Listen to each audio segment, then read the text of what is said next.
ಬೆಂಗಳೂರಿನಲ್ಲಿ ಬಿಜೆಪಿಗೆ ಬಂಡಾಯದ ಭೀತಿ ಕಾಡ್ತಾ ಇದೆ. ಚಾಮರಾಜಪೇಟೆ ಬಿಜೆಪಿಯಲ್ಲಿ ಅಸಮಾಧಾನ ಭುಗಿಲೆದ್ದಿದೆ. ಭಾಸ್ಕರ್ ರಾವ್ ಅವರಿಗೆ ಟಿಕೆಟ್ ಕೊಟ್ಟಿದ್ದಕ್ಕೆ ಆಕ್ರೋಶ. IPS ಆಫೀಸರ್ ಭಾಸ್ಕರ್ ರಾವ್ ಅವರು ಆಪ್ನಲ್ಲಿ ಕೆಲಸ ಮಾಡಿದಂಥವ್ರು ಮೊನ್ನೆ ಅಷ್ಟೇ ಬಿಜೆಪಿಗೆ ಬಂದು ಸೇರ್ಕೊಂಡ್ರು. ಬಿಜೆಪಿಯಲ್ಲಿ ಸಾಮಾನ್ಯ ಕಾರ್ಯಕರ್ತ ಅಂತೆಲ್ಲ ಹೇಳ್ತಾರೆ, ಹೌದು. ಆದರೆ ಬೇರೆ ಪಕ್ಷದಿಂದ ಬಂದರೂ ಕೂಡ ಎಷ್ಟು ಈಸಿಯಾಗಿ ಕನ್ಸಿಡರ್ ಮಾಡ್ತಾರೆ ಅಂದರೆ ಭಾಸ್ಕರ್ ರಾವ್ ಎಕ್ಸಾಂಪಲ್. ಕಾರ್ಯಕರ್ತರನ್ನ ಕಡೆಗಣಿಸಿದ್ದಾರೆ ಅಂತ ಕಿಡಿಕಾರ್ತಾ ಇದ್ದಾರೆ ಅಲ್ಲಿನ ಬಿಜೆಪಿಯ ಕಾರ್ಯಕರ್ತರು. ಚಾಮರಾಜಪೇಟೆ ಬಿಜೆಪಿ ನಾಯಕರು ಸಭೆಯನ್ನ ಮಾಡಿದ್ದಾರೆ. ಟಿಕೆಟ್ ಆಕಾಂಕ್ಷಿ ಸುನಿಲ್ ವೆಂಕಟೇಶ್ ಸಭೆಯನ್ನ ಮಾಡಿರುವಂಥದ್ದು. ಜಯನಗರ ಬಿಜೆಪಿಯಲ್ಲೂ ಕೂಡ ಭುಗಿಲೆದ್ದ ಬಂಡಾಯ. ಜಯನಗರ ಆಕಾಂಕ್ಷಿ ಆಗಿದ್ರು NR ರಮೇಶ್ ಅವರು ಇಂದು ಸುದ್ದಿಗೋಷ್ಠಿ ನಡೆಸಿ ಮುಂದಿನ ತೀರ್ಮಾನವನ್ನ ಕೈಗೊಳ್ಳಿದ್ದಾರೆ. CK ರಾಮಮೂರ್ತಿ ಅವರು ಪಟ್ಟಾಭಿ ರಾಮನಗರ ಕಾರ್ಪೊರೇಟರ್ ಆಗಿದ್ದಂಥವ್ರು, ಅದಾದ್ಮೇಲೆ ಅವರ ಪತ್ನಿ ಕಾರ್ಪೊರೇಟರ್ ಆಗಿದ್ರು. ಆ ಒಂದು ವಾರ್ಡ್ನಲ್ಲಿ ತನ್ನದೇ ಆದಂಥ ಹಿಡಿತವನ್ನ ಹೊಂದಿದ್ದಂಥವ್ರು. ಯಡಿಯೂರಪ್ಪನವರ ಆಪ್ತ ಬಳಗದಲ್ಲಿ ಗುರ್ಸ್ಕೊಂಡಿದ್ದಂಥ CK ರಾಮಮೂರ್ತಿ ಅವರು. CK ರಾಮಮೂರ್ತಿ ಅವರಿಗೆ ಟಿಕೆಟ್ ಸಿಕ್ಕಿದ್ರೆ ಯಡಿಯೂರಪ್ಪನವರ ಕಾರಣ. ಅವರ ಲಾಭಿ ನಡೆದಿದೆ CK ರಾಮಮೂರ್ತಿ ಅವರಿಗೆ ಟಿಕೆಟ್ ಕೊಡಿಸುವಂತ ನಿಟ್ಟಿನಲ್ಲಿ.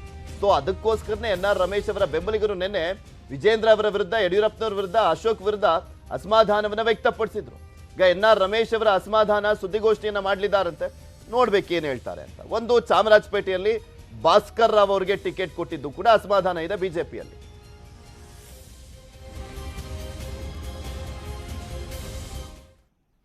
ಮೊದಲ ಪಟ್ಟಿಯಲ್ಲಿ ಹಲವು ಕ್ಷೇತ್ರಗಳು ಘೋಷಣೆ ಇಲ್ಲ.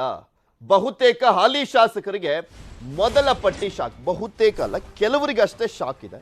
ಆಲ್ಮೋಸ್ಟ್ ಬಹುತೇಕ ಎಲ್ಲ ಶಾಸಕರಿಗೂ ಕೂಡ ಕೊಟ್ಬಿಟ್ಟಿದ್ದಾರೆ.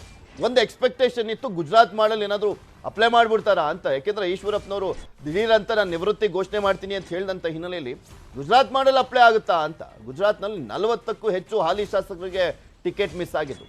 ಇಲ್ಲಿ ಒಂದು 9ರಿಂದ 15 ಜನರ ಹೆಸರು ಅಷ್ಟೇ ಇನ್ನೂ ಮಿಸ್ ಆಗಿರೋದು, ಚರ್ಚೆಯಲ್ಲಿರುವಂಥದ್ದು, ಇನ್ನೂ ಕೂಡ ಘೋಷಣೆ ಆಗದೆ ಇರುವಂಥದ್ದು. ಆಕಾಂಕ್ಷಿಗಳು ಬೆಂಗಳೂರಿನತ್ತ ದೌಡಾಯಿಸ್ತಾ ಇದ್ದಾರೆ. ಯಾರಿಗೆಲ್ಲ ಟಿಕೆಟ್ ಮಿಸ್ ಆಗಿದೆಯಲ್ಲ ಅವರುಗಳು ಬೆಂಗಳೂರಿನತ್ತ ಬರ್ತಾ ಇದ್ದಾರೆ. ಕೆಲ ಕ್ಷೇತ್ರಗಳಲ್ಲಿ ಬಂಡಾಯ ಇದೆ. CM ಮನೆಗೆ ಲೀಡರ್ಸ್ಗಳು ಬರ್ತಾ ಇದ್ದಾರೆ. ಯಡಿಯೂರಪ್ಪನವ್ರ ನಿವಾಸಕ್ಕೆ ಹೋಗ್ತಾ ಇದ್ದಾರೆ. ಎರಡನೇ ಪಟ್ಟಿಯಲ್ಲಿ ಟಿಕೆಟ್ ಅನ್ನ ಪಡಿಲಿಕ್ಕೆ ಕೆಲವರು ಸರ್ಕಸ್ ಮಾಡ್ತಾ ಇದ್ದಾರೆ. ಯಡಿಯೂರಪ್ಪ ಮನೆಗೂ ಕೂಡ ಕೆಲ ನಾಯಕರು ಪರೇಡ್ ಅನ್ನ ಮಾಡ್ತಾ ಇದ್ದಾರೆ. ಸರ್ ನಮಗೆ ಟಿಕೆಟ್ ಕೊಡ್ಸಿ ಅಂತ. ಇದೆಲ್ಲದ್ರ ಬಗ್ಗೆ ಮತ್ತಷ್ಟು ಮಾಹಿತಿಯನ್ನ ನೀಡ್ತಾರೆ ನಮ್ಮ ಪ್ರತಿನಿಧಿ ಕೃಷ್ಣ. ನಮ್ಮ ಜೊತೆ ನೇರ ಸಂಪರ್ಕದಲ್ಲಿ ಜಾಯಿನ್ ಆಗ್ತಾ ಇದ್ದಾರೆ. ಕೃಷ್ಣ, ತುಂಬಾ ನಿರೀಕ್ಷೆ ಇತ್ತು. ನಿರೀಕ್ಷೆಯಂತೆ 189 ಕ್ಷೇತ್ರಗಳಿಗೆ ಅನೌನ್ಸ್ ಆಯಿತು. ಆದ್ರೆ ಟಿಕೆಟ್ ಆಸೆ ಇತ್ತಲ್ಲ, ನಿರೀಕ್ಷೆಯನ್ನ ಇಟ್ಕೊಂಡಂತವ್ರಿಗೆ ಕೆಲವರಿಗೆ ನಿರಾಸೆ ಆಗಿದೆ. ನಿರಾಸೆಗೊಂಡಂತವ್ರು ಯಾವ ರೀತಿಯಾಗಿ ಲಾಬಿಯನ್ನ ಮಾಡ್ತಾ ಇದ್ದಾರೆ, ಬೇಡಿಕೆಯನ್ನ ಇಡ್ತಾ ಇದ್ದಾರೆ, ಅಸಮಾಧಾನವನ್ನು ವ್ಯಕ್ತಪಡಿಸ್ತಾ ಇದ್ದಾರೆ ಮುಖ್ಯಮಂತ್ರಿಗಳ ಮುಂದೆ ಮತ್ತೆ ಯಡಿಯೂರಪ್ಪನವರ ಮುಂದೆ. ಖಂಡಿತವಾಗ್ಲೂ ಪೃಥ್ವಿರಾಜ್, ಈಗಾಗಲೇ 189 ವಿಧಾನಸಭಾ ಕ್ಷೇತ್ರಗಳಿಗೆ ಸಂಬಂಧಪಟ್ಟಂತೆ ಟಿಕೆಟ್ ಅನ್ನು ಆಯ್ಕೆಯನ್ನ ಘೋಷಣೆ ಮಾಡಿದ್ದಾರೆ. ಆದರೆ ಇನ್ನು 35 ವಿಧಾನಸಭಾ ಕ್ಷೇತ್ರಗಳು ಇನ್ನೂ ಕೂಡ ಅನೌನ್ಸ್ ಅನ್ನು ಮಾಡಿಲ್ಲ. 189ರಲ್ಲಿ ಸುಮಾರು 8ರಿಂದ 9-10 ಜನರಿಗೆ ಹಾಲಿ ಶಾಸಕರಿಗೆ ಟಿಕೆಟ್ ಮಿಸ್ ಆಗಿರುವಂತದ್ದು. ಮತ್ತೆ 35 ವಿಧಾನಸಭಾ ಕ್ಷೇತ್ರದಲ್ಲಿ ಹಾಲಿ ಪೈಕಿ 16 ಶಾಸಕರಿಗೆ ಇನ್ನೂ ಕೂಡ ಟಿಕೆಟ್ ಅನೌನ್ಸ್ ಅನ್ನು ಮಾಡಿಲ್ಲ. 16 ಶಾಸಕರ ಪೈಕಿ ಒಂದಷ್ಟು ಜನ ಶಾಸಕರು ಈಗಾಗಲೇ ದಿಕ್ಕು ತೋಚಿದಂತಾಗಿರುವಂತದ್ದು. ಯಾಕಂದ್ರೆ ಈಗಾಗಲೇ ತಮಗೆ ಕೊನೆ ಕ್ಷಣದಲ್ಲಿ ಟಿಕೆಟ್ ಇನ್ನೂ ಕೂಡ ಕೊಟ್ಟಿಲ್ಲ. ಹೀಗಾಗಿ ಮುಂದಿನ ನಡೆ ಏನನ್ನೋದ್ರ ಬಗ್ಗೆ ಈಗಾಗಲೇ ಮಾಜಿ ಮುಖ್ಯಮಂತ್ರಿ ಬಿ. ಎಸ್. ಯಡಿಯೂರಪ್ಪ ಆಗಿರ್ಬೋದು ಮುಖ್ಯಮಂತ್ರಿಗಳನ್ನ ಭೇಟಿ ಮಾಡೋದ್ರ ಮುಖಾಂತರವಾಗಿ ಒಂದಷ್ಟು ಚರ್ಚೆಯನ್ನು ಕೂಡ ಮಾಡ್ತಾ ಇದ್ದಾರೆ. ಮತ್ತೆ ಈಗಾಗಲೇ ಮುಖ್ಯವಾಗಿ ಅರವಿಂದ್ ಲಿಂಬಾವಳಿ ಅವರು ಯಡಿಯೂರಪ್ಪನವ್ರನ್ನ ಭೇಟಿಯನ್ನ ಮಾಡಿದ್ದಾರೆ. ಮತ್ತೆ ಮುಖ್ಯಮಂತ್ರಿಗಳು ಕೂಡ ಭೇಟಿಗೆ ಆಗಮಿಸಿರುವಂತದ್ದು. ಮತ್ತೆ ಮಹದೇವಪ್ಪ ಯಾದವಾಡ್ ಅವರು ಈಗಾಗಲೇ ರಾಯಭಾಗದ ಹಾಲಿ ಶಾಸಕರು, ಅವ್ರ ಬದಲು ಚಿಕ್ಕಣ್ಣ ಅನ್ನುವಂಥವ್ರಿಗೆ ಟಿಕೆಟ್ ಅನ್ನು ಕೊಡಲಾಗಿದೆ. ಹೀಗಾಗಿ ಇಲ್ಲೊಂದ್ ಕಡೆ ಮಹದೇವಪ್ಪ ಯಾದವಾಡ್ ಅವರು ವಯಸ್ಸಿನ ಕಾರಣಕ್ಕೋಸ್ಕರವಾಗಿ ಟಿಕೆಟ್ ಅನ್ನ ಕೊಟ್ಟಿಲ್ಲ. ಹೀಗಾಗಿ ಅವರು ಕೂಡ ಅಸಮಾಧಾನಗೊಂಡಿದ್ದಾರೆ. ಈಗ ತಾನೇ ಮುಖ್ಯಮಂತ್ರಿಗಳನ್ನ ಭೇಟಿ ಮಾಡಿ ಒತ್ತಡವನ್ನು ಹಾಕಿದ್ದಾರೆ. ಟಿಕೆಟ್ ಯಾಕೆ ಮಿಸ್ ಆಯಿತು, ಮತ್ತೆ ಬೇರೆ ರೀತಿಯಾದಂತಹ ತೀರ್ಮಾನವನ್ನು ಕೈಗೊಳ್ಳುತ್ತೇವೆ ಎಂದು ಎಚ್ಚರಿಕೆ ಸಂದೇಶವನ್ನು ಕೂಡ ಕೊಟ್ಟಿದ್ದಾರೆ. ಮತ್ತೆ ಮುಖ್ಯಮಂತ್ರಿಗಳು ಕೂಡ ಯಾರು ಅಸಮಾಧಾನಿತರಿರ್ತಾರೆ ಅವ್ರನ್ನ ಸಂಪರ್ಕ ಸಾಧಿಸುವುದರ ಮುಖಾಂತರವಾಗಿ ಫೋನ್ ಮಾಡಿ ಸಮಾಧಾನ ಪಡಿಸುವ ಒಂದು ಕೆಲಸವನ್ನು ಕೂಡ ಮುಖ್ಯಮಂತ್ರಿಗಳು ಮಾಡ್ತಾ ಇದ್ದಾರೆ. ಜೊತೆಗೆ ಲಕ್ಷ್ಮಣ ಸವದಿ ಅವರನ್ನು ಕೂಡ ಮುಖ್ಯಮಂತ್ರಿಗಳು ಫೋನ್ ಮಾಡಿ ಸಮಾಧಾನ ಪಡಿಸುವ ಒಂದು ಕೆಲಸವನ್ನು ಕೂಡ ಮಾಡಿರುವಂತದ್ದು. ಅದ್ರ ಜೊತೆಗೆ MTB ನಾಗರಾಜ್ ಅವರು ಕೂಡ ಮುಖ್ಯಮಂತ್ರಿಗಳ ಭೇಟಿಗೆ ಆಗಮಿಸಿರುವಂತದ್ದು. ಈಗಾಗಲೇ MTB ನಾಗರಾಜ್ ಅವರು ಮುಖ್ಯವಾಗಿ ತಮ್ಮ ಪುತ್ರನಿಗೆ ಟಿಕೆಟ್ ಅನ್ನು ಕೇಳಿದ್ರು. ಅಂತಿಮವಾಗಿ ಅವರಿಗೆ ಟಿಕೆಟ್ ಅನ್ನು ಕೊಟ್ಟಿದ್ದಾರೆ. ಹೀಗಾಗಿ ಅದರ ವಿಚಾರವಾಗಿ ಕೂಡ MTB ನಾಗರಾಜ್ ಅವರು ಕೂಡ ಚರ್ಚೆಯನ್ನು ಮಾಡ್ತಾ ಇರುವಂತದ್ದು.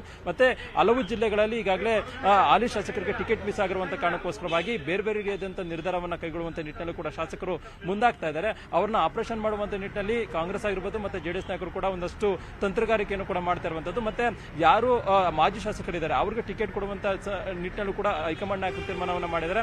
ಅಂತಹ ಶಾಸಕರು, ಅಂತಹ ಟಿಕೆಟ್ ಅಭ್ಯರ್ಥಿಗಳು ಈಗ ಮುಖ್ಯಮಂತ್ರಿಗಳನ್ನ ಭೇಟಿ ಮಾಡಿ ಅಭಿನಂದನೆ ಸಲ್ಲಿಸುವಂತ ಒಂದು ಕೆಲಸವನ್ನು ಮಾಡ್ತಿರುವಂತದ್ದು. ಮತ್ತೆ ಈಗಾಗಲೇ ಬ್ಯಾಟನ್ಪುರ ಆಗಿರ್ಬೋದು, ಚಿಕ್ಕಪೇಟೆ ಆಗಿರ್ಬೋದು, ಮತ್ತೆ ಜಯನಗರ ಆಗಿರ್ಬೋದು, ಯಾರು NR ರಮೇಶ್ ಆಗಿರ್ಬೋದು, ಹೀಗೆ ಹಲವು ನಾಯಕರುಗಳು ಟಿಕೆಟ್ ಪ್ರಬಲ ಆಕಾಂಕ್ಷಿಗಳಾಗಿದ್ದಾರೆ. ಆಗಿದ್ರು. ಎಲ್ಲೋ ಒಂದ್ ಕಡೆ ಕೊನೆ ಕ್ಷಣದಲ್ಲಿ ಟಿಕೆಟ್ ಕೈ ತಪ್ಪಂತ ಕಾರಣಕ್ಕೋಸ್ಕರವಾಗಿ ಅವರು ಒಂದು ರೀತಿ ಅಸಮಾಧಾನ ಬಗೆಹರಿಯೋದ್ರ ಮುಖಾಂತರವಾಗಿ ಸಭೆಯನ್ನ ಮಾಡಿ ಮುಂದಿನ ತಮ್ಮ ನಡೆಯನ್ನ ಘೋಷಣೆ ಮಾಡುವಂತ ನಿಟ್ಟಿನಲ್ಲಿ ಕಾರ್ಯತಂತ್ರವನ್ನು ಮಾಡ್ತಾ ಇದ್ದಾರೆ.